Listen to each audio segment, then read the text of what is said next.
Spoken word. This is called Here. I sat there during the car ride home, shotgun, replaying the evening's events in my mind.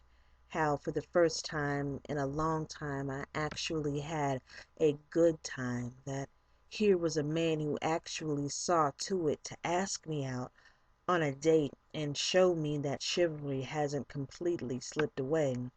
The man that held my hand as we walked to the restaurant and I didn't even have to ask, who walked with me on his arm as we strolled past the strangers in public, unashamed to have me in his company.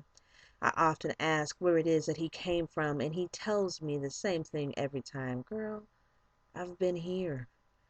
You almost want to accuse him of lying. If you've been here, how did I waste so much time on these rejects of no goods that prey upon vagina like hungry wolves, with no regard for a lady's emotions or well-being? If you've been here, what took you so long to find me?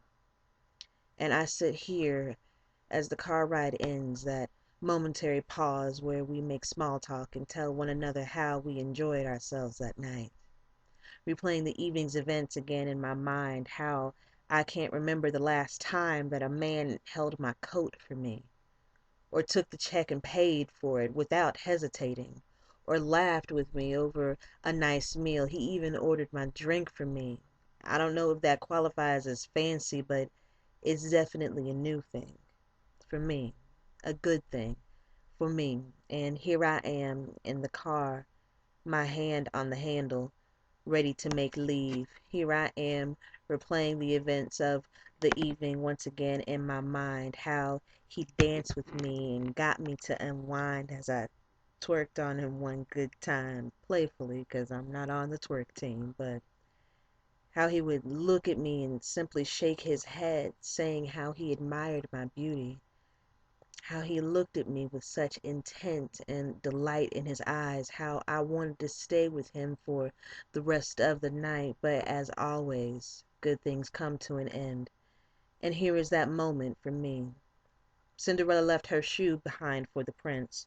How is it that I will leave? Here is the moment where every woman has that conflict of selfish desire clouded by pride. Here is that moment where the woman wants to have the kiss goodbye. Do I go for it? Do I make the move? Should I stay? Is it awkward that I linger? Or maybe I should just wait for another time? Even still, here I am. And so, after a hug and brief embrace, I told him I'd see him again. I turned around and grabbed the car handle, and yet he stopped me. With a firm hand on my shoulder, he turned me around to face him. He leaned in. I leaned in. And yeah, he kissed me. If I had been standing up, my knees would have been weak. If it had been the 4th of July, there'd be fireworks. That right there was fireworks for me. That kiss right there was absolutely everything. I did. There hasn't been a perfect moment, a more perfect moment I'd experienced before. It was sweet.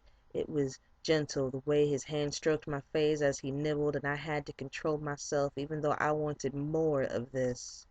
More time with him here, more of the two of us here, more of this moment here. Shakespeare said it best, parting is such sweet sorrow, and even if I don't hear from him tomorrow or ever see him again, I can replay the evening's events in my mind, the one time that I had a perfect night, and drift back to this moment between he and I.